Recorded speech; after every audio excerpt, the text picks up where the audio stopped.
name's Tori Spinka, and today I'll be interviewing my dear friend, Helmholtz Watson. Okay, let's begin. Being a high-caste alpha male, well-liked, and having good looks and intelligence on your side, what is it that makes you unhappy about life in the society of the world state?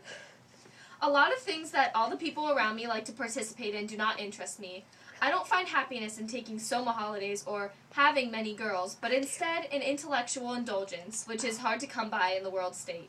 I work as a propaganda writer for the College of Emotional Engineering, and I'm a professor there. However, I can only write very straightforward, black and white, cookie-cutter pieces that are approved by the government. I am convinced that there is more to write about than what the government urges me to. I want to put my intelligence to a greater use. What was it that brought you and Bernard together? What values and ideas did you share? Bernard and I always felt as if we were outcasts compared to everyone else. We liked that we both felt the same about beliefs of many people in the world state.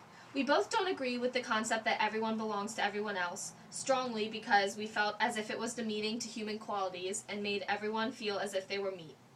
We both seek something more than what the world state society has to offer. Both Bernard and I are introverted, which is frowned upon by the authorities, and both of us don't believe in taking soma holidays or attending solidarity services or most of any of the activities offered and encouraged by society. Once Bernard had all of the success that he did, how did you notice that his personality changed, and why do you think that this change occurred? When Bernard brought the savage back from the reservation, I noticed that he actually did the things that other people were doing. He took soma, he all of a sudden was obsessed with sex, and he just seemed to love all the things that he said he hated about the world state before he was suddenly the talk of the town. I think that Bernard really wanted to fit in, regardless of how much he thought he hated society. He finally felt a part of something after he got popularity, which angered me.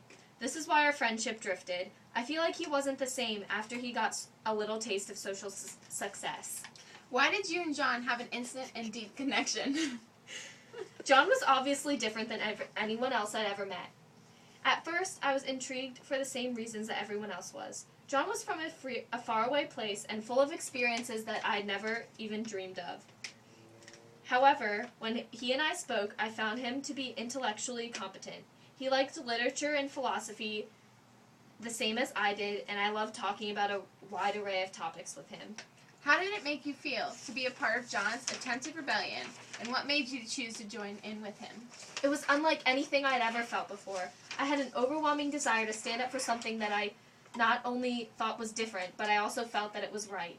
I wanted to make a difference. Also, when John was alone, I wanted to stand behind him and be a friend, even though I knew our attempts would go nowhere. If it were up to you, would you go and live a life similar to John and the Savages, or would you choose the ways of the world state? I've been a citizen of the world state for all of my life, and I don't know any other kind of lifestyle, but from what I've heard about John's lifestyle on the reservation, it sounds like paradise.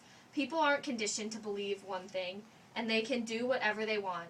They aren't put into a caste system, which is demeaning, and they're allowed to write about and read about anything that they want to. So I definitely would leave the world state and adventure onto something new if I had the chance. And that was Helmholtz Cut. Watson.